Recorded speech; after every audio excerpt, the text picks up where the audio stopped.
వ్యాసం వశిష్ఠనప్తారం శక్తే పౌత్రమకల్మషం పరాశరాత్మజం వందే శుకతాతం తపోనిధిం అని వేదవ్యాస మహర్షిని తాత ముత్తాతల నుంచి కూడా మనందరం స్మరించి నమస్కరిస్తూ ఉంటాం. ఎందుకంటే భారతీయ సంస్కృతికి, వైదిక సంస్కృతికి, ఆర్ష సంస్కృతికి ఆధారమైన వాంగ్మయాన్ని సృష్టించిన వాడు వేదవ్యాస మహర్షి.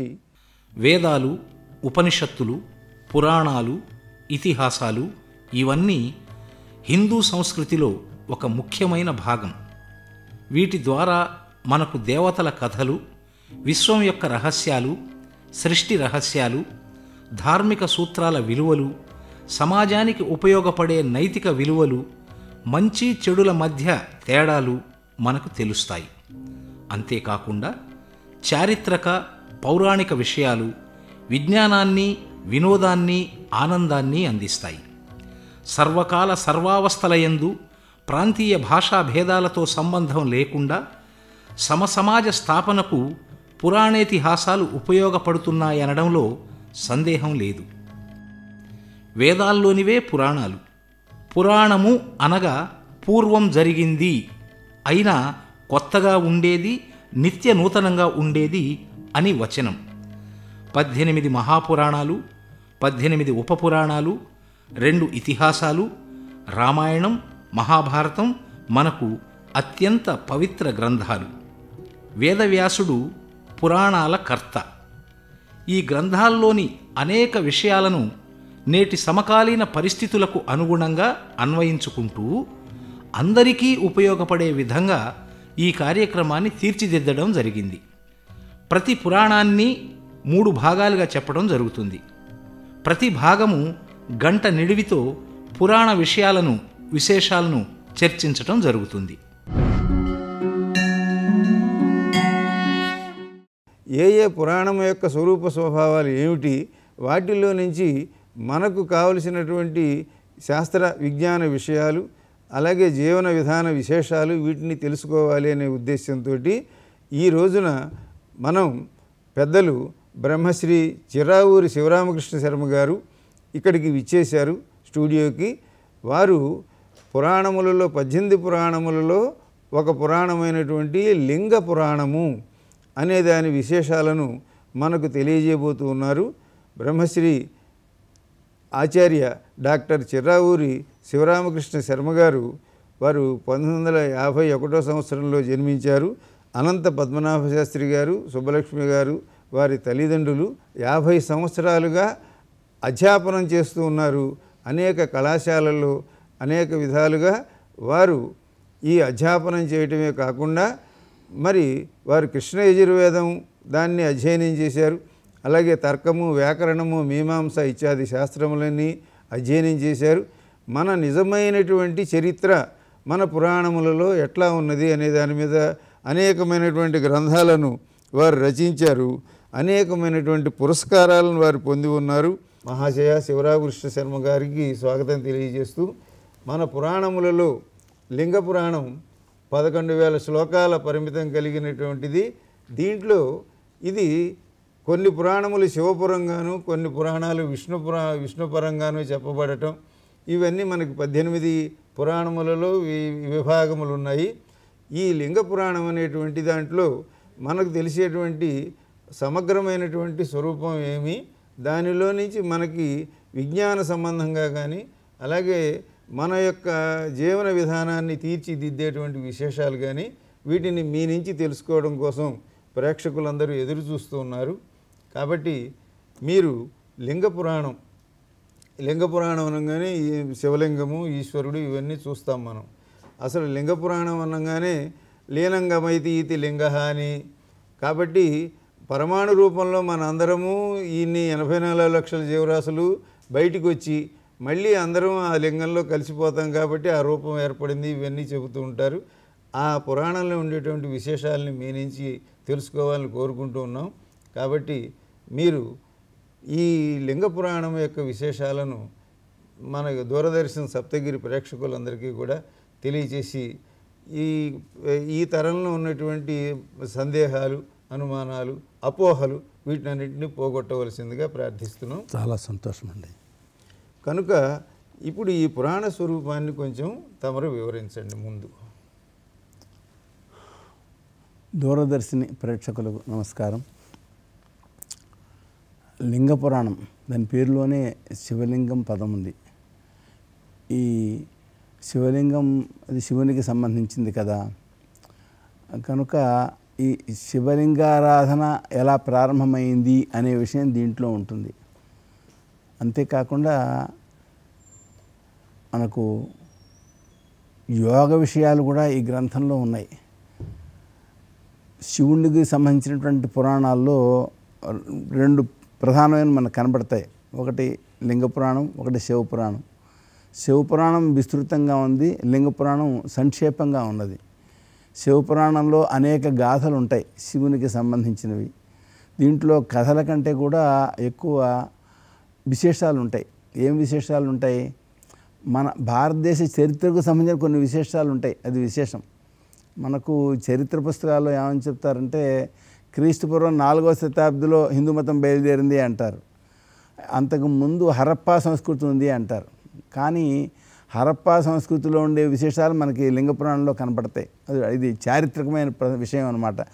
ఇప్పుడు చరిత్రను సమాజ విజ్ఞాన శాస్త్రం అంటారు కదా, కనుక ఆ చరిత్రకు సంబంధించిన అంశాలు లింగ పురాణంలో మనం ఒకటి చూడవచ్చు.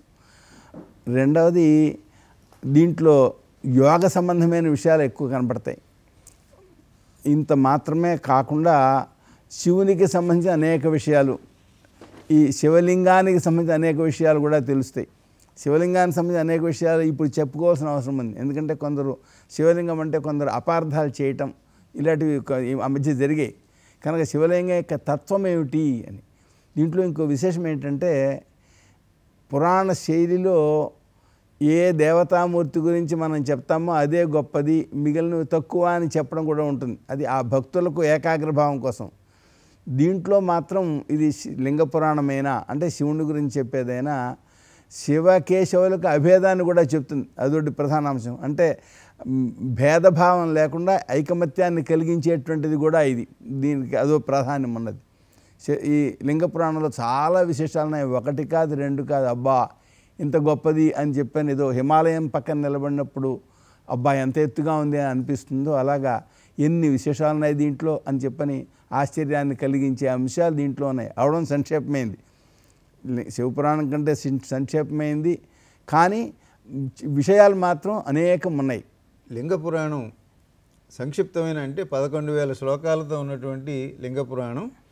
ఈ లింగ పురాణంలో ఏ కోణంలో అది నడిచింది అనేది మీరు ఒక సమన్వయము, ఒక సమైక్య భావము ఇందులో ఎట్లా కనిపిస్తున్నాయి అనేటువంటి దాన్ని మీరు తెలియజేశారు. ఈ హరప్పా సంస్కృతిలో ఉన్నటువంటి విశేషాలు, ఇందులో పశుపతి దేవుడిగా మనకు కనిపించినటువంటి ఆ శిల్పాలు, ముద్రలు, వాటికి సంబంధించినవి, ఆయన గురించి లింగ పురాణంలో ఏముంది అనేటువంటి విషయాన్ని మీరు తెలియచేయండి. అలాగే అండి.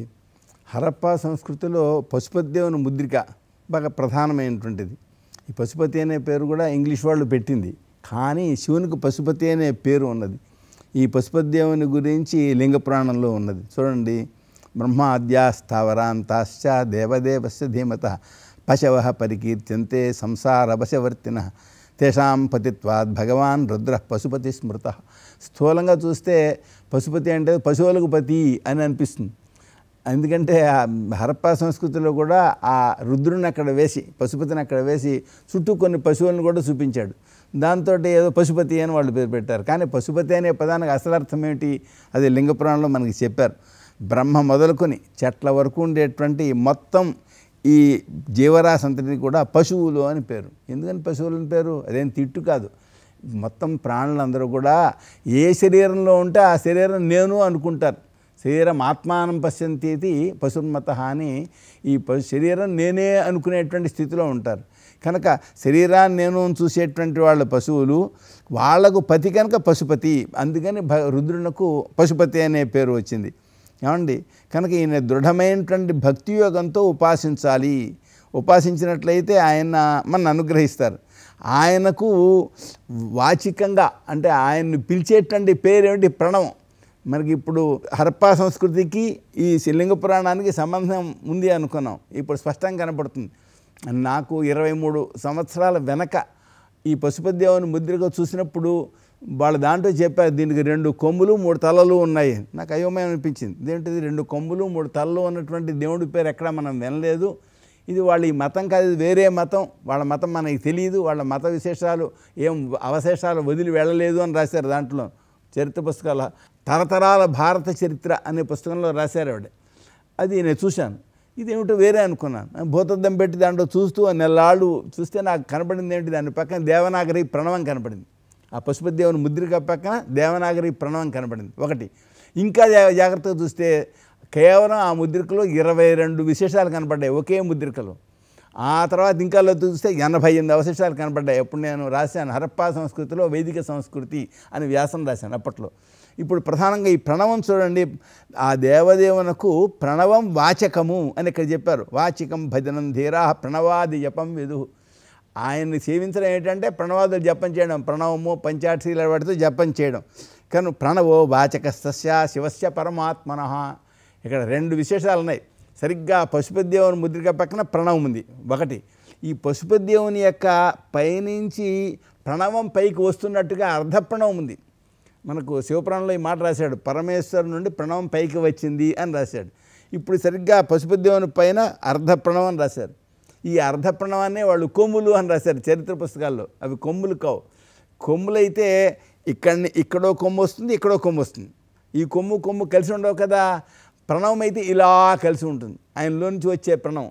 కనుక అంతేకాదు, ఆయనకు జుట్టు లేదండి. ఇది చాలా గొప్ప విషయం. మనకు మీలో చాలామందికి నమ్మకం అనే పేరు తెలుసుంటుంది. ఎందుకంటే శివునికి అభిషేకం చేస్తారు కదా, నమ్మకం అనే వేదభాగంలో వ్యుప్తకేశుడు అని పేరుంది శివునకు. వ్యుప్తకేశుడు అంటే జుట్టు లేనివాడు అని అర్థం. ఈ జుట్టు లేని శివస్వరూపం మనకు కేవలం హరప్పా సంస్కృతిలోనే కనబడుతుంది, మరెక్కడ కనబడదు. శివునికి జటాజూటాలు ఇవి కనపడతాయి తప్ప జుట్టు లేని శివస్వరూపం ఎక్కడా కనపడదు. కానీ హరప్పా సంస్కృతిలో జుట్టు లేని శివస్వరూపం ఉన్నది. ఆయన తలపై నుంచి ప్రణవం వస్తున్నట్టుగా అర్ధప్రణవం ఉంది. ఇక్కడే కాదండో ఇంకో గమ్మత్తు, శివలింగం పైన కూడా ఈ అర్ధప్రణవం వేశారు. ఇక్కడైతే వీటిని ఏమనుకుంటారు వీళ్ళు ఇలా ఈ భవిష్యత్ కాలంలో దీన్ని కొమ్ములు అనుకుంటారు అనే సందేహాన్ని తీర్చడం కోసమా అనిపిస్తుంది. ఏంటది, కింద శివలింగం వేసి పైన ఆ ప్రణవం వస్తున్నట్టు వేశారు. ఎక్కడే కాదు, యోగి యొక్క శిరస్సు పై నుంచి ప్రణవం వస్తున్నట్టుగా రాశారు. ఆ ప్రణవం తేజస్సు అలా పైకి వెడుతూ ఉంటుంది. ఆయన లోపల ఆ విధంగా ప్రణవం ఉచ్చరించబడి పైకి వెడుతోంది అని సూచించడం కోసం అక్కడ కూడా అర్ధప్రణవం రాయడం జరిగింది. కనుక మనం ఈ విధంగా జాగ్రత్తగా చూసినట్లయితే హరప్పా సంస్కృతికి ఈ లింగ పురాణానికి గొప్ప సంబంధం అనేది కూడా మనకు కనబడుతుంది. ఏమండి, ఈ లింగ పురాణానికి ఈ విధమైన సంబంధం ఉంది కనుక మనకేం తెలుస్తుంది, హరప్పా సంస్కృతి అంటే 3,500 సంవత్సరాల వెనకది. అంటే ఇప్పటికి 5,500 సంవత్సరాల వెనకది. అప్పటి నుంచి కూడా ఉండేటువంటి సంస్కృతికి లింగ పురాణానికి మనకి సంబంధం ప్రధానమైంది ఈ హరప్పా సంస్కృతి లింగ పురాణంలో కనపడుతుంది. ఇది కాక ఇంకా మరికొన్ని కూడా కనపడతాయి. మనం సందర్భాన్ని బట్టి వాటిని కూడా చెప్పుకోవచ్చండి. కలియుగం ప్రారంభమయ్యి 5,000 సంవత్సరాలు దాటింది అని మన పంచాంగాల్లో మనం లెక్క చెప్పుకుంటున్నాం. అంతకు ముందు ఉన్నటువంటి ద్వాపరయుగంలో వ్యాస భగవానుడు ఉన్నాడు. కాబట్టి ఆయన కాలంలో ఏర్పడినటువంటివి ఆయన రాబోయే తరానికి, అనగా రాబోయే కలియుగంలో ఉండేటువంటి మానవులకు ప్రణవోపాసన ద్వారా ఏ విధంగా యోగ మార్గంలో వారు ఈ జన్మల నుంచి బయటపడాలి అనే ఉద్దేశం కోసం లింగ పురాణంలో ఈ యోగ మార్గాన్ని గురించి, యోగ విశేషాలను గురించి తెలియజేసినటువంటి అంశాలను మీరు ప్రేక్షకులకు తెలియజేయండి. యోగము చిత్తవృత్తి నిరోధం అంటారు కదా. ఈ యోగ చిత్తవృత్తి నిరోధ పతంజలి సూత్రం. ఈ శరీరంలో కొన్ని చైతన్య కేంద్రాలు ఉన్నాయి. ఆ చైతన్య కేంద్రాల్లో మనస్సును లగ్నం చేసినట్లయితే అది యోగం అవుతుంది. ఆ చైతన్య కేంద్రాలు ఏమిటి అనే విషయాలు మనకు ఈ లింగ పురాణంలో చెప్పడం జరిగిందండి. ఈ కంఠానికి కింద నాభికి పైన 12 అంగుళాల దూరం, అంగుళాలంటే ఇక్కడ దీంట్లో ఇలా లెక్కిస్తారు, ఇవి 4 అంగుళాలు. ఇలా నాభి దగ్గర నుంచి 12 అంగుళాల పైన హృదయస్థానం ఒకటి ధ్యానానికి అతి ముఖ్యమైన కేంద్రం అని చెప్పారు. దాన్ని హృదయ కమలం అంటారు. అంటే కమలాకారంగా ఉంది అని అక్కడ ధ్యానం చేయమని చెప్తారు. ఇది ఒక ప్రధానమైన స్థానం. అలాగే ఈ కనుబొమ్మలకు మధ్య భాగంలో ధ్యానం చేయమంటారు. ఆజ్ఞాచక్రమని మనం చెప్పుకుంటాం, అక్కడొకటి ధ్యానం చేయమంటారు. ఏమండి, జీవనకు పరమార్థ జ్ఞానం కలగడం ప్రధానమైన యోగం. ఈ పరమార్థ జ్ఞానం కలగాలంటే ఏకాగ్రత కావాలి. ఏకాగ్రత కావాలంటే ఇది భగవద్ అనుగ్రహం వలన లభిస్తుంది. కనుక పరమార్థ జ్ఞానం చేత ముందర ఇంద్రియాలను నిగ్రహించాలి. ఏకాగ్రత కావాలి అంటే పైన చెప్పిన కేంద్రాలలో ధ్యానం చేయగలగాలి అంటే నీకేం కావాలి? ఇంద్రియాలను నిగ్రహించగలగాలి. ఇంద్రియ వృత్తులను నిగ్రహించినట్లయితే యోగసిద్ధి కలుగుతుంది. కనుక చిత్తవృత్తుల్ని నిరోధించడం యోగం అయితే ఈ యోగానికి 8 సాధనాలు చెప్పారు. ఈ లింగ పురాణంలో వీటిని చెప్పడం జరిగింది. యమం, నియమం, ఆసనం, ప్రాణాయామం, ప్రత్యాహారం, ధారణ, ధ్యానం, సమాధి, ఇవి యోగాంగాలు. ఈ యోగాంగాల్ని సాధించినట్లయితే వాళ్ళు మహాయోగులు అని పిలుస్తాం. కనుక యోగి యొక్క సాధన అంతా కూడా ఈ యోగాంగాల్ని సాధించడంలో ఉంటుంది. సమాధి స్థితికి వెళ్ళాడు అంటే వాడు చాలా గొప్ప యోగి అయిపోయాడు అని అర్థం. ఈ సృష్టి క్రమము, సృష్టి విశేషాలను గురించి ఏం చెప్పింది లింగ పురాణం? మన జీవరాశి కనబడే వాటన్నిటికంటే కూడా ముందర బయలుదేరింది ఏంటయ్యా అంటే ఈ భూమి పైన ముఖ్య సృష్టి బయలుదేరింది. ఒకటిగా కనబడే అగ్నిని ఏ విధంగా తెలుసుకోవాలి? సూర్యుని కూడా అగ్నే ప్రకాశిస్తుంది అన్నారు. ఈ శివుడికి లింగానికి ఈ రెండు వేరువేరా, ఇద్దరు ఒకటేనా? పరబ్రహ్మ శివం, దాని నుండి ఏర్పడినటువంటి ఈ ప్రకృతికి లింగము అని పేరు. ప్రతి మానవుడికి కూడా, పిల్లలందరికీ కూడా బాల్యంలోనే ఈ విషయాలు తెలియవలసిన అవసరం ఉన్నది. పాఠశాలల్లోనే వారు యమం అంటే ఏమి నిగ్రహించుకోవటం, నియమం అంటే ఏది నిగ్రహించుకోవటం, ఇటువంటి విశేషాలను వాళ్ళకి తెలియజేయడానికి కొంచెం సూక్ష్మంగా మీరు వివరించవలసిందిగా కోరుతున్నాను. అలాగేనండి. ఇప్పుడు యమం అన్నప్పుడు దాంట్లో కొన్ని అంగాలు ఉన్నాయి. ఈ అంగాలు సాధించినట్లయితే యమం ఉంటుంది అని చెప్తారు. అందులో మొట్టమొదటి అంగం అహింస, సత్యం మరో సాధనం, బ్రహ్మచర్యం ఇంకో సాధనం. ఇవన్నీ ఎవరికో సంబంధించినవి కాదు, మామూలు సమాజంలో అందరికీ అవసరమైనవి వస్తాయి. ఎలా అవసరం అనేది నేను చెప్తానండి. అంటే నేను చెప్పడం కాదు, ఆ లింగ పురాణంలో చెప్పారు, దాంట్లో విషయాలే చెప్తున్నాను. ఆత్మవత్ సర్వభూతానాం హితాయైవ ప్రవర్తనం అహింసైషా సమాఖ్యాత యాచ ఆత్మజ్ఞాన సిద్ధిదా. తన బలే అంటే తనకు తాను హితం కలిగించుకున్నట్లుగా ఇతర ప్రాణులకు హితం కలిగించడం కోసం చేసే ప్రయత్నం అహింస అని చెప్పారండి. నిజానికి ఇతరులను హింసించనే వాళ్ళు కూడా ఇతరుల యొక్క దోషాల గురించి చెప్పడం జరుగుతుంది. ఇద్దరు మనుషులు కలిసినట్లయితే 2 రకాల సంభాషణలు జరుగుతాయి. ఒకటేంటి, మరొకరికి సంబంధించిన దోషాలు చెప్పడం, ఇదొకటి. లేదా తన గొప్పతనం చెప్పుకోవడం. నిజానికి ఈ 2 శాస్త్రం నిషేధించింది. ప్రత్యేకించి ఇతరుల దోషాలను చెప్తే వారిని బాధించడం అవుతుంది కదా, కనుక అది కూడా అహింసకు విరుద్ధమే అని చెప్పారు. కనుక చూడండి, ఇతరుల గురించి దోషాలు చెప్పకుండా ఉండి ఇతరులకు హింస కలిగించకపోయి హితాన్ని కలిగించినట్లయితే అది లోకానికి ఎంత ఉపకరిస్తుందో చూడండి. యమనియమాలు పాటిస్తే తప్ప యోగం అనేది సిద్ధించదు. యమనియమాల్లో మొదటిదైన యమంలో మొట్టమొదటిది అహింస. ఈ అహింస ఒకటి పాటిస్తే సమాజానికి ఇంత మేలండి, అంతకంటే గొప్ప మేలు ఏమని చెప్పండి. కనుక పిల్లలకు చెప్పాల్సింది అతి ముఖ్యమైన అంశం ఇది. ఇంకొకటి, దృష్టం శ్రుతం చానుమితం స్వానుభూతం యథార్థత కథనం సత్యమిత్యుక్తం పరపీడా వివర్జితం. చాలా విశిష్టం అండి. వాళ్ళు చేసిన నిర్వచనం చూడండి. ఏది చూశామో, ఏది విన్నామో, ఏది ఊహించామో, ఏది అనుభవించామో దాన్ని యథాతథంగా చెప్పడం సత్యము అంటారు. చిన్నతనంలోనే మొట్టమొదటి తెలియవలసిన అంశం ఏమిటి? సత్యం పలకాలి. ఏమిటి పలికితే ఏమవుతుంది? అంతకంటే గొప్ప మేలు ఏముందండి. నిజంగా ఇలా సత్యం పలికారని ఒకళ్ళనొకళ్ళు నమ్మచ్చు. శత్రువు కూడా నమ్మగలుగుతాడండి. మనం సత్యం పలికే విషయం ఉన్నట్లయితే శత్రువు కూడా నమ్ముతాడు. ఒకళ్ళనొకళ్ళు నమ్మితే ఎంత ప్రయోజనం చెప్పండి. ఒకళ్ళనొకళ్ళు నమ్మకపోతే ఇంకేముంది, ఎవరిని నమ్మరు. భర్త నమ్మదు, భర్తను భార్య నమ్మదు, పిల్లల్ని తల్లిదండ్రులు నమ్మరు, ఇంకేముంది. సమాజంలో ప్రతి క్షణాన్ని కూడా ఒక అతి భయంకరమైన వేదన కలుగుతుంది. కనుక యోగ సాధన కోసం, భగవద్ అనుగ్రహం కోసం, లోకానికి మేలు కలిగించడం కోసం ఈ చెప్పినటువంటి ఈ సత్యాన్ని వ్యవహారం చేసినట్టయితే లోకంలో ఎంత సులభం ఉండే వ్యవహారం, ఎంత మేలు కలుగుతుంది చూడండి. అంతేకాదు, ఆపత్కాలంలోనైనా మనస్సుతోనైనా వాక్కుతోనైనా శరీరంతోనైనా ఇతరుల వస్తువులను అపహరించకపోవడం అస్థేయం. అది యమంలో భాగం. అది ఇప్పుడు దొంగతనం అనేటువంటి మాట ఇప్పుడు పదం పోయింది. చాలా ఆశ్చర్యం. పేపర్ చూసేటప్పటికీ ఈ డిజిటల్గా జరిగేటువంటి మోసాలు, అమాయకులు ఏమీ తెలియని వాళ్ళని దోచేసుకునే పద్ధతి వచ్చేస్తుంది. ఎందుకు వస్తుంది? అస్థేయం లేకపోవడం వల్ల. అంటే మనస్సులో కూడా ఆ భావం రాకూడదు, వాక్కుతో కూడా ఆ భావం రాకూడదు అంటే చూసారా. కనుక ఇప్పుడు చెప్పేటువంటి యోగం యొక్క అంగాలు ఉన్నాయే, ఇవి పిల్లలకి నేర్పడం ద్వారా సమాజానికి చాలా మేలు కలుగుతుందండి. ఏదో ఎవరికో సంబంధించింది కాదు, ఎక్కడో అడవుల్లోనో గుహల్లోనో ఉండే వాళ్ళకి సంబంధించింది కాదు. మామూలు మానవ జీవితం ఉత్కృష్టంగా ఉండాలి అంటే, మేలు కలగాలి అంటే, సమాజానికి బాగా అభివృద్ధి కలగాలి అంటే ఈ యోగాంగాల గురించి తప్పనిసరిగా తెలుసుకోవాలి. ఇవి మామూలుగా జీవితం సాఫీగా సాగడానికి మాత్రమే కాకుండా, మనుషులు మహోన్నతంగా తయారవడానికి మాత్రమే కాకుండా, మనీషిగా మాన్యుడిగా మారడానికి కూడా అవకాశం ఉంటుంది. ఇక్కడ యోగశాస్త్రంలో రాస్తారు, ఇప్పుడు చెప్పిన అహింస పాటించినట్లయితే వాడు ఎక్కడ ఉంటే 12 సంవత్సరాలు పాటిస్తే వాడు ఎక్కడ ఉంటే ఆ చుట్టుపక్కల ప్రాంతాల్లో హింస చేయాలి అనే భావన కలగకుండా పోతుంది అన్నారు. ఓ సింహం ఓ లేడి పిల్ల అవుతుంటే ఆ సింహము లేడి పిల్లని సంపదు అన్నారు. ఇవి కథలుగా అయిపోయినాయి ఇప్పుడు. అది మనకి ఇప్పుడు శృంగగిరి ఉంది, శృంగేరి క్షేత్రం అంటాం. శృంగేరి క్షేత్రం ఎలా ఏర్పడింది? ఆ క్షేత్రంలో ఋష్యశృంగుడు తపస్సు చేసేట. ఈ తపస్సులో భాగం ఏమిటి? ఇప్పుడు చెప్పినటువంటి ఈ అహింసాభావం. ఈ అహింసాభావం ఆయన పాటించడం వలన అక్కడ ఒక కప్ప ఈనుతుంటే ఓ పాము పడగ పట్టింది, దానిపై ఎండ పడకుండా ఉండడం కోసం. అది శంకర భగవత్పాదాచార్యుల వారు చూసి, ఓహో ఈ క్షేత్రం చాలా గొప్పది అని అక్కడ శృంగేరి మఠం పెట్టారట.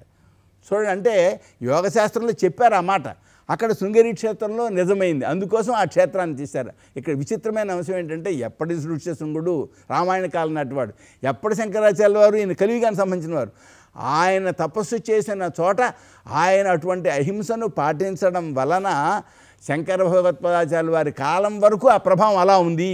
అది అక్కడ ఉండేటువంటి విశేషం. కనుక ఇప్పుడు చెప్పినటువంటి లక్షణాలు ఉన్నాయే ఈ యోగంలో అంగమైనటువంటివి, వీటిని పిల్లలకి మనం నేర్పగలిగితే, ఇది నిజమో అనే భావన కలిగించగలిగినట్లయితే, వాడు సాధన చేస్తే నిజమనే భావన తర్వాత కలుగుతుంది.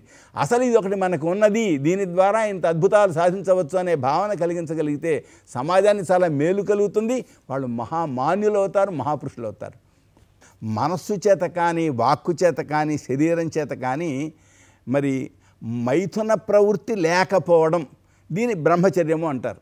కానీ విచిత్రం ఏంటంటే, ఈ బ్రహ్మచర్యం అనేది ఒకరికి ఒకలా ఉంటుంది, ఇంకొకరు ఒకలా ఉంటుంది. ఉదాహరణకి సన్యాసులు ఉంటారు, బ్రహ్మచారులు ఉంటారు, భార్య లేని వాళ్ళు ఉంటారు, వ్రతాల్లో ఉండేవాళ్ళు ఉంటారు. వీళ్ళు పూర్తిగా ఈ బ్రహ్మచర్యాన్ని పాటిస్తే వాళ్ళ సాధనలు సిద్ధిని పొందుతాయి. ఇదొకటి.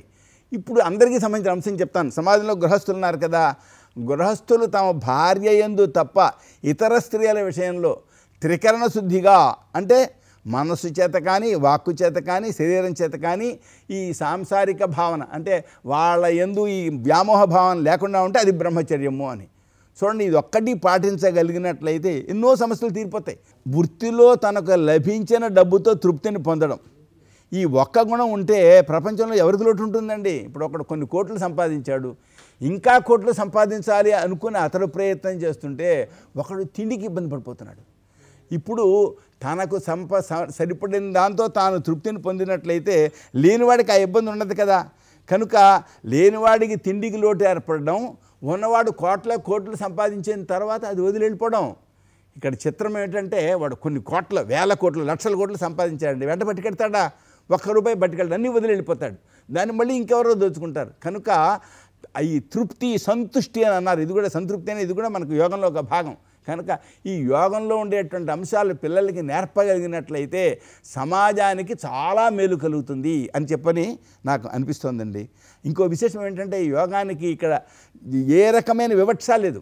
పెద్ద, పిన్న, ఆడ, మగ, మతం, జాతి, ఏ వివక్ష లేకుండా అందరికీ మేలు కలిగించేటువంటి మహాలక్షణం ఈ యోగంలో ఉంది. కనుక అందరికీ నేర్పవచ్చు. కనుక కేవలం యోగం అంటే ఆసనాలు మాత్రమే కాకుండా ఈ యమం, నియమం మొదలైనటువంటి వాటిలో ఉండే విశేషాలు నేర్పగలిగితే మొత్తం ప్రపంచానికే ఓ గొప్ప ఆదర్శ ప్రపంచం బయలుదేరుతుంది. ఏదో కొత్త ప్రపంచం బయలుదేరే అవకాశం ఉంటుంది. చాలా మంచి సమన్వయం చేశారు. మనం శాస్త్రము అంటే ఈ పురాణములు, ఉపనిషత్తులు, వేదము, ఇదంతా కూడా మనకి శాస్త్రం లెక్క. అలాగే తర్కము, మీమాంస, వ్యాకరణము, ఇవన్నీ మనం శాస్త్రాలు అంటాం. కానీ ఇప్పటి వారికి శాస్త్రం అంటే సైన్స్ అంటారు.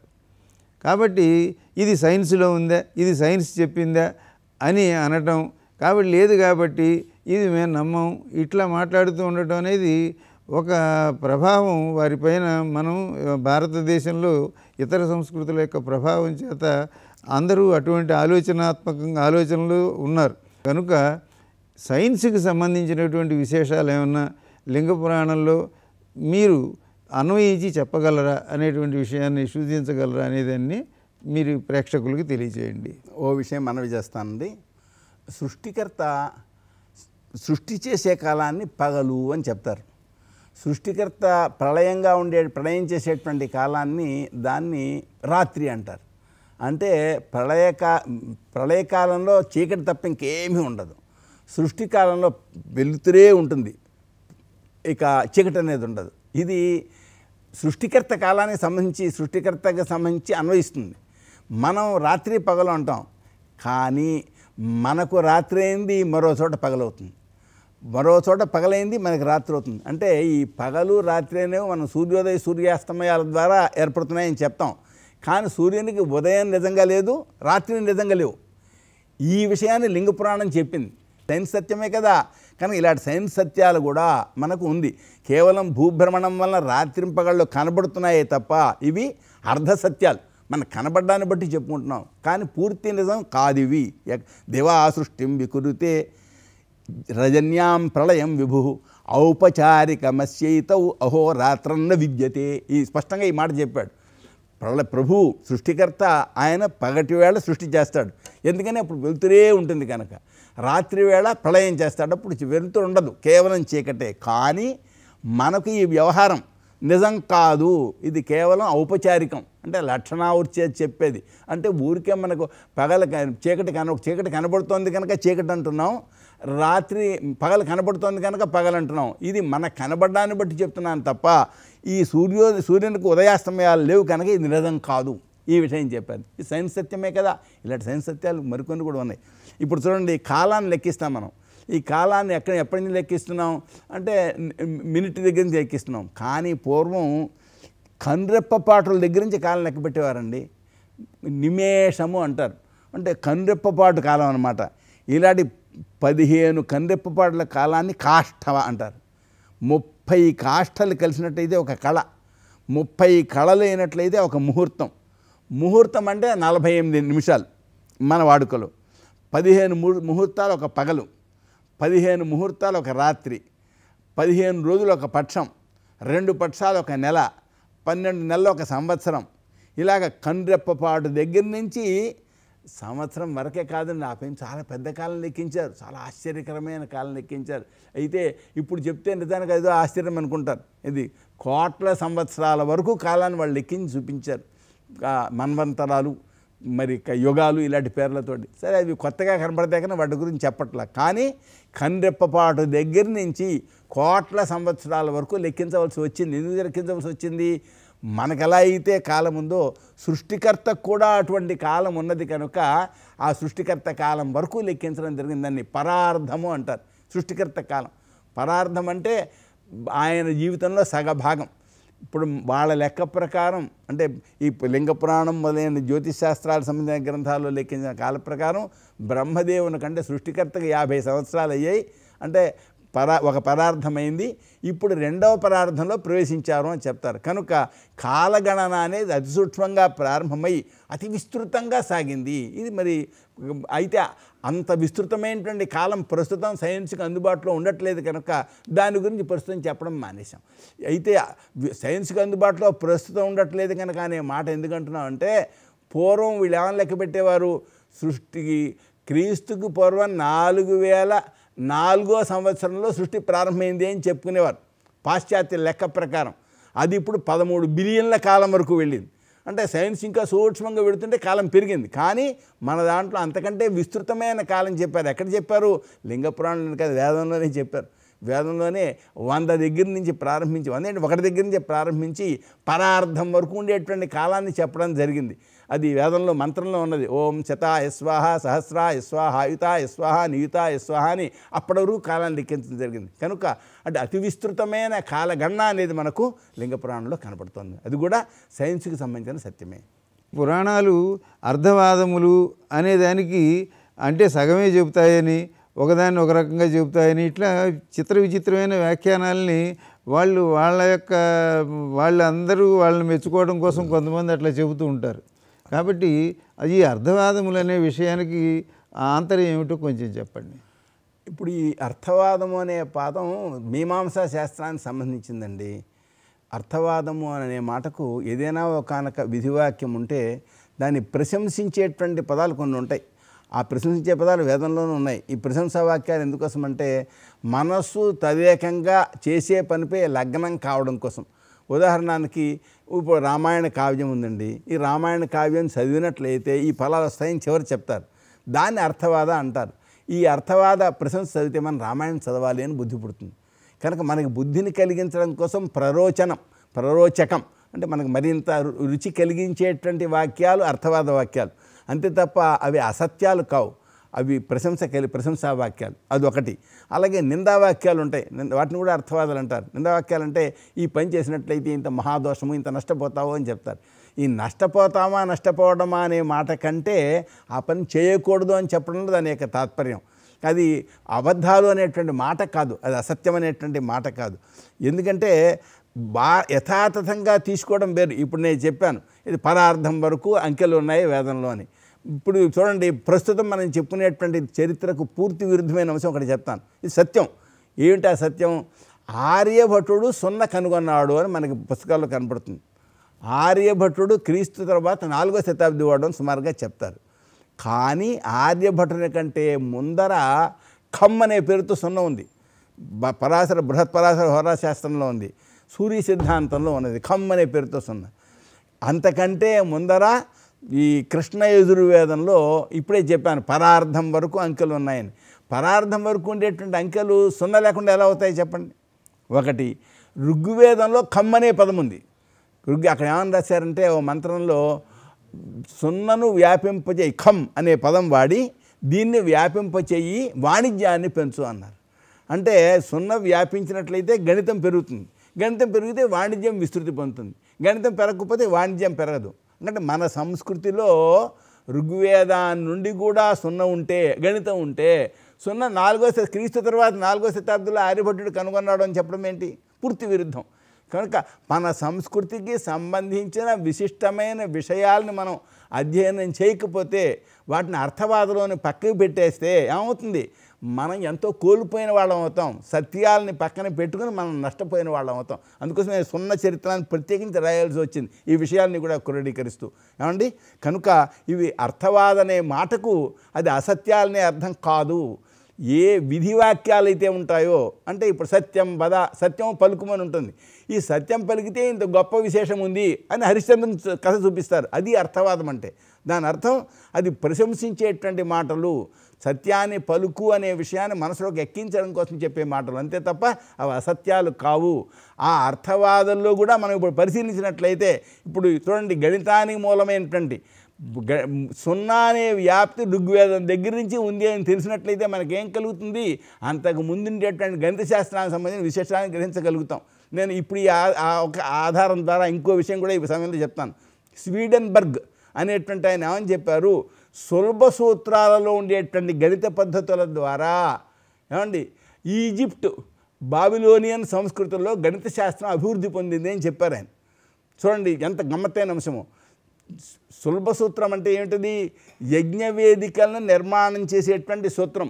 దీన్ని ఆపస్తంభుడు రాశాడు, అలాగే బోధాయనుడు కూడా రాశాడు. ఈ సులభ సూత్రాలలో ఉండే గణిత పద్ధతుల ద్వారా ఈజిప్ట్ బాబిలోనియన్ సంస్కృతులలో గణితం అభివృద్ధి పొందింది అని రాశారు. అంటే ఏమైంది? ఇప్పుడు సులభ సూత్రాలు ఎప్పటివి? సూత్రాన్ని వీడు సూత్రవాంగ్మయం అంతా క్రీస్తుపూర్వం 500 ప్రాంతానివే అంటారు. క్రీస్తుపూర్వం 500 కాదు, బాబిలోనియన్ ఈజిప్టు సంస్కృతులకు కూడా మూలభూతమైనవి, అంత ప్రాచీనమైనవి. అంత ప్రాచీన కాలంలో ఈ దేశంలో గణిత అభివృద్ధి ఉంది. విదేశాలకు కూడా మార్గదర్శనం చేసే గణిత అభివృద్ధి ఉంది. ఈ మహావిషయం దేనివల్ల తెలుస్తుంది? పురాణాల ద్వారా, సూత్రాల ద్వారా తెలుస్తుంది. కనుక మన సంస్కృతి పైన, మన గ్రంథాలపైన అవగాహన మార్చుకున్నట్లయితే, విదేశీయుల కళ్ళతో కాకుండా మన కళ్ళతో, ఈ గ్రంథాల కళ్ళతో చూస్తే మనకు తెలిసేటువంటి విజ్ఞాన విషయాలు అనేకం ఉంటాయి. వాటి ద్వారా సమాజానికి మేలు కలిగించవచ్చు. ఈ సృష్టి క్రమము, సృష్టి విశేషాలను గురించి ఏం చెప్పింది లింగ పురాణం? మన జీవరాశి కనబడే వాటి అన్నిటికంటే కూడా ముందర బయలుదేరింది ఏంటయ్యా అంటే, ఈ భూమి పైన ముఖ్య సృష్టి బయలుదేరింది. ఒకటిగా కనపడే అగ్నిని ఏ విధంగా తెలుసుకోవాలి? సూర్యుని కూడా అగ్నే ప్రకాశిస్తుంది అన్నారు. ఈ శివుడికి లింగానికి ఈ రెండు వేరువేరా, ఇద్దరు ఒకటేనా? పరబ్రహ్మ శివం, దాని నుండి ఏర్పడినటువంటి ఈ ప్రకృతికి లింగము అని పేరు. ఈ యోగం వలన మోక్షం వస్తుంది అని ఇదేదో వేదాంతానికి సంబంధించింది, ఫిలాసఫీతో మనకు పని లేదు, ముందు మనకు పట్టుకూడకి ఇదంతా అవసరమని ఈ తరం పిల్లలు, ఈ తరం వాళ్ళు అనుకోకుండా అసలు యోగం దానికి వల్ల వచ్చే మోక్షం ఇది ఎక్కడో పైనుంచి వస్తుందా, త్రిశంకులాగా మనం అంతరిక్షంలో వేలాడతామా, లేకపోతే నేల మీద పడతాం, భూమి మీద దీని వల్ల ఉపయోగం ఉంటుందా అనేటువంటిది మనకి లింగ పురాణాలు ఏం చెప్తుందో కొంచెం తెలియజేయండి. మోక్షము అన్న పదానికి చాలా రకాల అర్థాలు చెప్తారండి. ఒకటి, ఈ ప్రపంచమంతా ఆవరించి ఉన్నది పరమాత్మ అని మనకు గ్రంథాల్లో ఉంది. ఈ ఆవరించి ఉన్న ఏ మహాచైతన్యం ఉన్నదో ఆ చైతన్యంలో జీవ చైతన్యం ఏకం కావడానికి మోక్షము అని పరమార్థానికి సంబంధించిన అంశం. అలా కాకుండా తాను ఏ దేవతను ఆరాధిస్తున్నాడో ఆ దేవత యొక్క ఆయన సాయుధ్యాన్ని పొందడం మోక్షము అని చెప్పి అదో పద్ధతి చెప్తారు. అయితే యోగం వలన కూడా ఆ మోక్షాన్ని సాధించవచ్చు అని చెప్పి మన గ్రంథాల్లో ఉంది. ఇప్పుడు మోక్షాన్ని సాధించడం కోసం వ్యక్తి ప్రయత్నం చేస్తే అతని యొక్క నడత సమాజాన్ని మేలు కలిగిస్తుంది. జాగ్రత్తగా గమనించదగినటువంటి అంశం. నేను ఓ చిత్రమైన అంశం చెప్తాను. ఏంటంటే కళాపూర్ణోదయ కథ మీకు తెలుసు. కళాపూర్ణోదయ కవి ఏం చేశాడు, ఈ కళాపూర్ణోదయ గాథ ఎవరైతే చదువుతారో వాళ్ళకు చాలా మేలు కలుగుతుంది, వాళ్ళు భోగభాగ్యాలతో భూలోకంలో చాలా ఉత్తమ జన్మ పొందుతారు అన్నాడు. ఇది చిత్రమైన అంశం. ఏంటి దీంట్లో చిత్రమైన అంశం? ఈ కళాపూర్ణోదయ కథ చదివినట్లయితే దేవతలకు అది శాపం అవుతుంది, మానవులకు అది వరం అవుతుంది. ఎందుకని? మానవలోకంలో ఉండేవాళ్ళు ఉత్తమ జన్మ పొందినట్లయితే వీళ్ళకి మంచిదే కదా, దేవలోకంలో వాళ్ళు భూమిలో పుట్టినట్లయితే వాళ్ళకి అది శాపం అవుతుంది. అలాగా ఇప్పుడు ఈ యోగం అనేటువంటిది, యోగ సాధన వలన మోక్షం కోసం చేసే ప్రయత్నం అన్నదే, ఈ ప్రయత్నం ఈ లోకంలో మనుషులు మంచివాళ్ళుగా గొప్పవాళ్ళుగా తయారవడానికి కారణమవుతుంది. మోక్షం అనే లక్ష్యం ఉంటుంది అనుకోండి, వీటికి మంచిగా ప్రవర్తిస్తాడు. ఎందుకని? అతడు ఈ అహింస, అస్థేయం, బ్రహ్మచర్యం ఇవన్నీ పాటిస్తూ జీవించాలి, ఇది లోకాన్ని మేలు కలిగించేది. అయితే ఇదే మోక్షం లక్ష్యంగా కలిగినటువంటి జీవులు సాధన చేస్తే ఏమవుతుంది?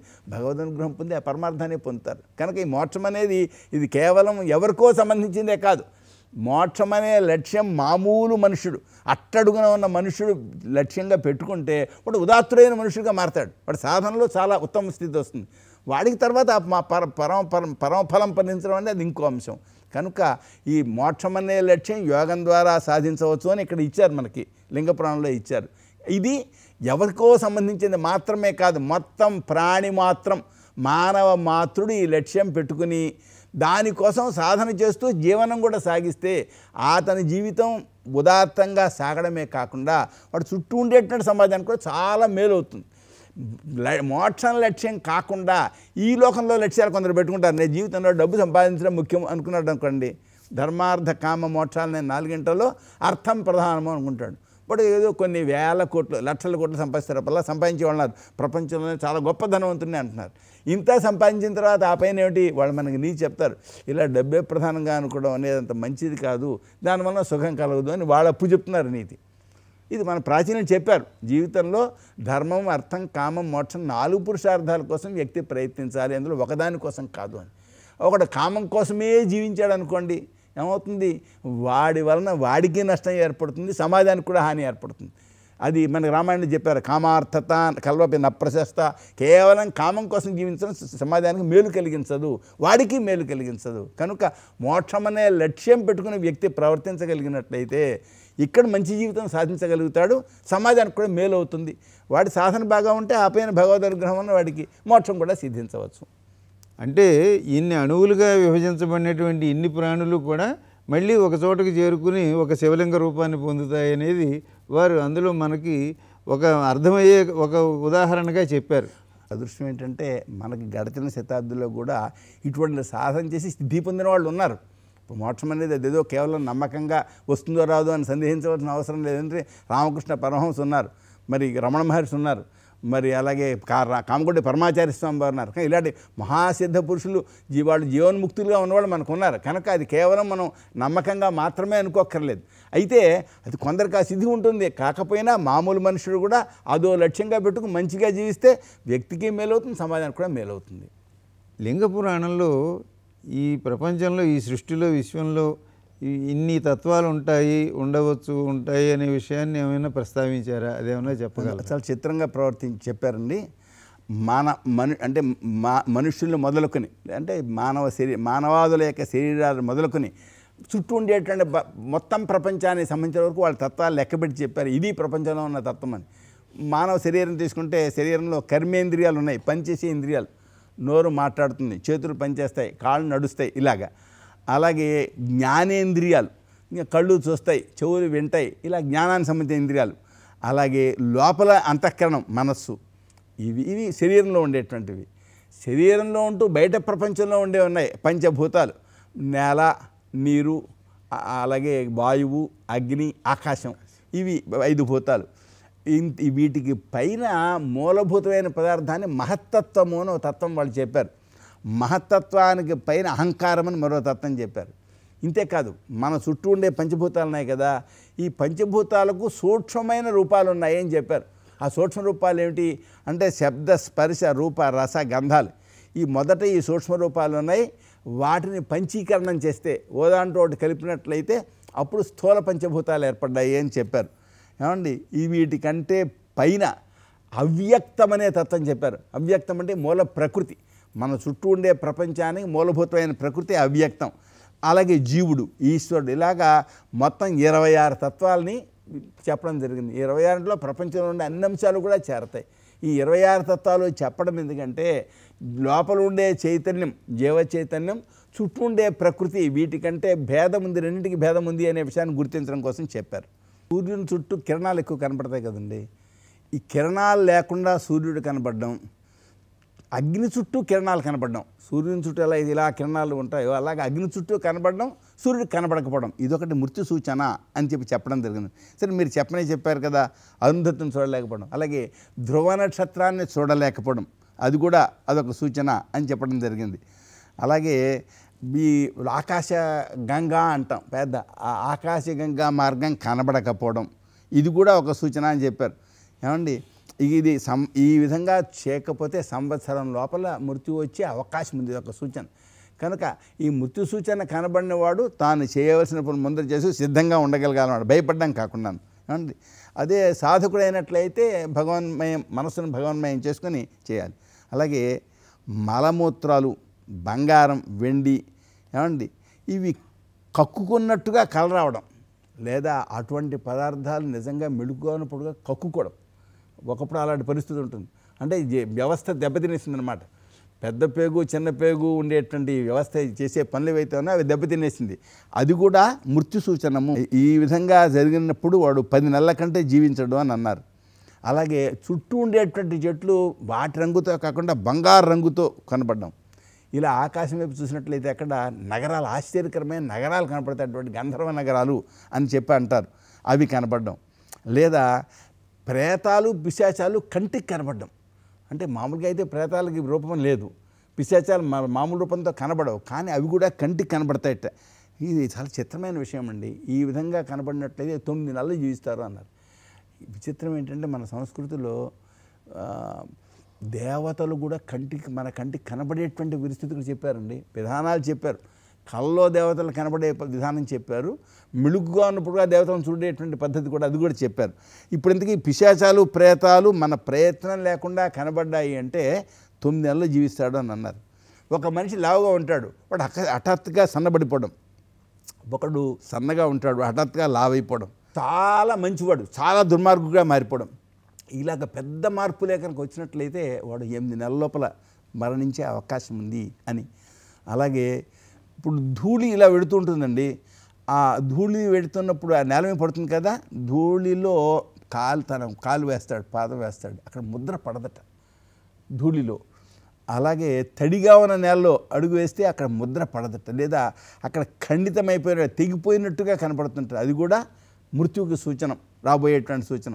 అలాగే కాకి కానీ పావురం కానీ గ్రద్ద కానీ మాంసం తినేటువంటి పక్షులు మరేవైనా సరే అవి తలపై వాలినట్లయితే అది కూడా మృత్యుకు సూచన. 6 నెలల లోపల మరణం వచ్చే అవకాశం ఉంది అన్నారు. వీడు వెడుతూ ఉంటాడు, వీడితో పాటు అలా పైన ఆ కాకుల పంక్తి వెడుతూ ఉంటుంది ఏమండి. మరి అలాగే ధూళి ఇలా గాలిలో వెడుతూ ఉంటుంది, వీడు వెడుతుంటే వెనకాల ధూళి ఎలా వెనకాల వస్తున్నట్టు ఉంటుంది. బట్ ఎంత పరిశీలన చేశారో అతి సూక్ష్మంగా ఆశ్చర్యం వేసిపోతుంది ఏమండి. అలాగే చూడండి, మేఘాలు లేని చోట దక్షిణ దిక్కున మెరుపులు కనపడ్డాం, ఇలాంటి దృశ్యాలు ఉంటాయన్నమాట. నీటి లోపల ఇంద్రధనస్సు కనపడ్డాం, నీటి లోపల కనపడ్డాం ఇంద్రధనస్సు ఏమండి. ఇలాంటివి కనపడినట్లయితే అది ఆయుర్దాయం తగ్గిపోయినట్టు అర్థం. నీటిలో కానీ అద్దంలో కానీ తన ప్రతిబింబం కనబడకపోవడం, అంతేకాదు తలకాయ కనబడకపోవడం, మిగిలిన శరీరం కనబడుతుంది, శిరస్సు మాత్రం కనబడకపోవడం, ఇది కూడా ఒక సూచన అని చెప్పారు. శరీరం మామూలుగా ఉంటుంది కదా, ఈ శరీరం శవాంకంపు వస్తుందట, లేదా వసవాసన వస్తుందట శరీరం, అది తొందరలో మరణం రాబోతుంది అని సూచన. అలాగే స్నానం చేస్తాడు, ఒళ్ళంతా తడిగా ఉంటుంది కదా, గుండె ఎండిపోవడం మొట్టమొదట ఏమండి. లేకపోతే తలమించిదో పొగ వస్తున్నట్టుగా కనపడడం, ఇది కూడా మరణ సూచన అని చెప్పారు. శరీరం లోపల వాయు ప్రవాహం తీవ్రంగా రావడం వలన అవి మర్మస్థానాలు ఛేదించినట్టుగా బాధ కలుగుతుంటే, లేకపోతే బాధగా ఉన్నప్పుడు మొహమ్మి నీళ్లు చల్లుతుంటారు. ఒకటి స్పృహ తప్పింది అనుకోండి, మొహమ్మి నీళ్లు చల్లుతారు.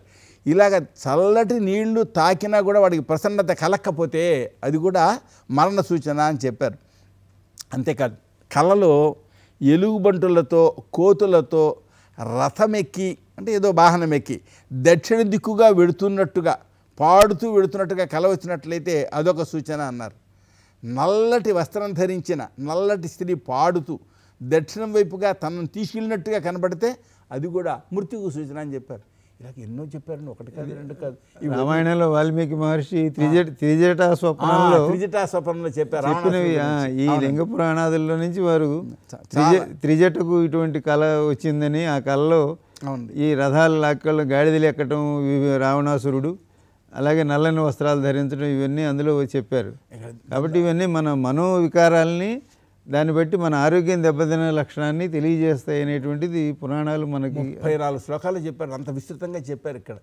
అయితే కనుక ఇవి ముందర తెలుసుకోగలిగి ధైర్యం కలవాళ్ళు, గుండె దెట్టవ కలవాళ్ళు ముందర తెలుసుకోగలిగితే తాను ఏ విధమైన ప్లాన్ వేసుకుని తర్వాతి కాలాన్ని గడపాలి అనేది ఉపయోగపడుతుంది. అలా యహలోకంలో ఉపయోగపడుతుంది, పరలోకంలో కూడా ఉపయోగపడుతుంది. చాలా విస్తృతంగా ఉంది, ఇంకా కొన్ని మాత్రం సంగ్రహంగా అదే విషయాన్ని భారతంలో జరిగినట్టు పరీక్షిత్ మహారాజు వారం రోజుల్లో పాము గారి చచ్చిపోతామని చెప్పంగానే వారం రోజుల్లో ఎట్లా బాగుపడాలని భాగవతం విన్నాడని అవునండి అని, మన ఆస్తులు అప్పులు పంపకాలు వాళ్ళకి వీళ్ళకి ఏం చెప్పాలి, అప్పగింతలు ఎట్లా పెట్టాలని దానికోసం సమయం వృధా చేయడం కాకుండా ఈ ఎట్లా జన్మ సార్థకం చేసుకోవాలని మీరందరూ అట్లా ఉండండి అని చెప్పడానికి మనకు భాగవత పురాణంలో ఆ విషయం చెప్పబడింది. అట్లా లింగ పురాణంలో మనకి మృత్యు అనగా ఈ దేహాన్ని విడిచిపెట్టవలసిన అనారోగ్యం ఎటువంటి ఏ రూపంలో కనిపిస్తూ ఉంటుంది. కళ్ళల్లో మెరుపులు రావడానికి కంటి డాక్టర్ దగ్గరికి వెళ్తే నీకు కంటి నరాలు దెబ్బతిన్నాయి అంటారు. ఇవన్నీ దెబ్బతింటం అనేది దేహం యొక్క వినాశనానికి కారణములుగా మనకు కనిపిస్తుంటాయి. కనుక ఇవన్నీ ఉదాహరణలుగా అందులో చెప్పడం చాలా మంచి విషయం. కాబట్టి ఈ సప్తగిరి దూరదర్శన్ ప్రేక్షకులు దేశ విదేశాల నుంచి ఈ విశేషాలు విన్న వాళ్ళందరూ కూడా చెవిని పడిన మాట ఎప్పుడు వృధా పోదు. కాబట్టి దానివలన మన పురాణాదుల్లో చెప్పిన కాబట్టి మనం జాగ్రత్తగా మన ఆరోగ్యం జాగ్రత్తగా చూసుకోవాలనే విషయం కూడా అందరికీ తెలిసే విషయంగా చాలా మంచి విషయం చెప్పారు. ఆ తర్వాత ఈ విశ్వంలో ఈ అనేక పదార్థాలు ఉన్నాయని చెప్తున్నాం కదా, ఏ పదార్థాలు ఎక్కువ ఉన్నాయి అనే విషయాన్ని ఏమైనా లింగ పురాణం చెప్పిందా? చెప్పారండి. మనకి ఆకాశంలో గోళాలు కనపడుతున్నాయి కదా, భూగోళం ఉంది, భూగోళానికి చుట్టూ భూమి కంటే నీరు ఎక్కువ ఉంది, ఇది మనకి తెలుసు. అంతరిక్షంలో కూడా సముద్రం ఉంది అని వేదంలో ఉందండి. అది సైన్స్ పుస్తకంలో కూడా నేను చదివాను, అంతరిక్షంలో సముద్రం ఉంది అని. మామూలుగా మనకి భూమి చుట్టూ సముద్రం ఉందని తెలుసు, కానీ అంతరిక్షంలో కూడా సముద్రం ఉంది అని. సరే, భూమి కంటే నీరు ఎక్కువ ఉంది, నీటి కంటే తేజస్సు ఎక్కువ ఉంది, తేజస్సు కంటే గాలి ఎక్కువ ఉన్నది, గాలి కంటే ఆకాశం ఎక్కువ ఉంది. ఇక్కడ ముఖ్యమైన అంశం ఏంటంటే నాస్తికులు ఆకాశం అనేది ఒక పదార్థంగా ఒప్పుకోరు, కానీ తర్కశాస్త్రంలో శబ్దం అనే గుణం కలిగిన ఆకాశం అనేది కూడా ఒక ద్రవ్యంగా వాళ్ళు చెప్పడం జరిగింది. ఏమండి అయితే ఈ ఆకాశం కంటే కూడా చాలా గొప్పది సత్పదార్థము అన్నారు. సత్పదార్థం అంటే సచ్చిదానందం, పరమాత్మ స్వరూపం. అదే కొందరు ఆకాశం కంటే మహత్తత్వం గొప్పది, దానికంటే అహంకారం పెద్దది. అహంకారం అంటే మామూలు వ్యక్తికి వచ్చే అహంకారం అని కాదు అర్థం, సృష్టికి మూలభూతమైన ఒక పదార్థంగా చెప్పారు అహంకారాన్ని. దానికంటే అవ్యక్తం గొప్పది. అవ్యక్తం అంటే మూల ప్రకృతి అనేది. అంతకంటే ఆ అవ్యక్తంలోనే సత్తం, రజస్సు, తమస్సు అనే 3 గుణాలు ఉన్నాయని చెప్తారు. ఆ 3 గుణాలే ప్రపంచమంతా అనేక పదార్థాల్లో నిండి ఉన్నాయని మనకి భగవద్గీతలో చెప్పడం జరుగుతుంది. ఈ అవ్యక్తం కంటే సచ్చిదానంద పరమాత్మ గొప్పది అన్నారు. ఇక్కడ ప్రధానంగా గమనించదగింది ఏంటంటే ఆస్తికులకు నాస్తికులు ఇక్కడే తేడా స్పష్టంగా కనబడుతుంది. ఏంటది? ఈ ప్రకృతి నుండే మొత్తం ప్రపంచం ఏర్పడింది అని నాస్తికులు భావిస్తారు.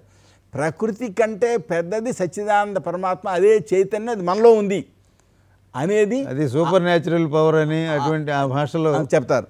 వాళ్ళు చెప్పి అది మనకు చెప్పలేం కానీ ఉంది ఏదో శక్తి, దాంట్లో నుంచి ఇవన్నీ ఏర్పడుతున్నాయి అనే దానికి చెప్తారు. మనకి వేదం చెప్తున్నది శోకామయత బహుశ్యాం ప్రజాయ యతి అని. మరి ఇప్పుడు వేదం చెప్పింది ఆ విశ్వ రూపరహితమైనటువంటి ఆ పరమాత్మ నేను అనేక రూపాలు పొందాలని కోరుకుని ఇన్ని రూపాలు పొందారు అనేటువంటి విషయాన్ని సృష్టి విషయం చెప్పారు. కాబట్టి ఆ వేదంలో చెప్పబడిన విషయాల్ని పురాణములు అందరికీ చక్కగా అర్థమయ్యే విధంగా కథారూపంగా కానీ సూచనల రూపంలో కానీ మనకి తెలియజేయడం అనేటువంటిది జరిగింది. ఎంతో ప్రయోజనకరమైంది. కాబట్టి అంత మాత్రమే కాకుండా ఈ అండాలు మన చుట్టూ ఏవో గోళాలు ఉన్నాయి కదా, ఇవి కోట్లు ఉన్నాయి కంటే చాలా అధికంగా ఉన్నాయనే మాట కూడా చెప్పారు. కేవలం మన కంటికి ఏవో కొన్ని కనపడతాయి, కానీ అంతకంటే చాలా విస్తృతంగా ఉన్నాయి. కోటి యుతాన్యత్ర చాండాని కథితానితు అని చెప్పి ఈ బ్రహ్మాండాలు అనేకం ఉన్నాయి, ఒకటి కాదు అని చెప్పి అసంఖ్యాకంగా ఉన్నాయనే మాట కూడా చెప్పడం జరిగింది. ఇప్పటి ఖగోళ శాస్త్రం కూడా అదే చెప్తుంది. మన పాలపొంతలో ఉన్నవి ఇంకా ఎక్కువ ఉన్నాయి, ఎన్నో పాలపొంతలు మనం లెక్క పెట్టలేమని. అవునండి. ఇప్పుడు ఎంతోమంది చంద్రులు, ఎంతమంది సూర్యులు ఇవన్నీ ఉన్నారని వాళ్ళు మేము చెప్పింది సైన్స్ అని అంటున్నారు. కాబట్టి దాన్ని మనం వాళ్ళు చెప్పారు కాబట్టి నిజమని భావించడం జరుగుతుంది. దీనిని ఈ బ్రహ్మాండములు ఎన్ని అనేది ఖగోళంలో ఉన్నటువంటి విశేషాలు, రహస్యాలు ఇవన్నిటినీ వాళ్ళు ఏ రకమైన మన యంత్ర సామగ్రి సాధనాలు లేని రోజుల్లో వాళ్ళ యోగశక్తితో దర్శించి చెప్పగలిగారు అంటే, వాటిని అక్షర రూపంలో మనందరికీ అందించారంటే అది మనందరి యొక్క భాగ్యం. మరి మన భారతదేశంలో భారతీయ సంస్కృతి, అలాగే ఒక భాష, ఒక సంస్కృత భాష, దాంట్లో ఇన్ని విశేషాలను అందజేసినటువంటి ఈ పురాణాదులలో లింగ పురాణం యొక్క విశేషం మనం కొన్ని ఈరోజు చెప్పుకున్నాం. మళ్ళీ మరొక సమావేశంలో లింగ పురాణం ద్వారా మనం ఇంకా తెలుసుకోవాల్సినటువంటి విశేషాలని తెలియజేసుకుని ఈ సప్తగిరి దూరదర్శన్ ప్రేక్షకులందరికీ కూడా ఈ ఆయా పురాణముల్లో ఉండే వాటిలో లింగ పురాణంలో ఉండేటువంటి గొప్ప గొప్ప విశేషాలను, రహస్యాలని మీ వంటి మహానుభావులు తెలియజేసేటువంటి అవకాశాన్ని మాకు ఇచ్చినందుకు మీకు ధన్యవాదాలు తెలియజేస్తూ నమస్కారం. స్వస్తి.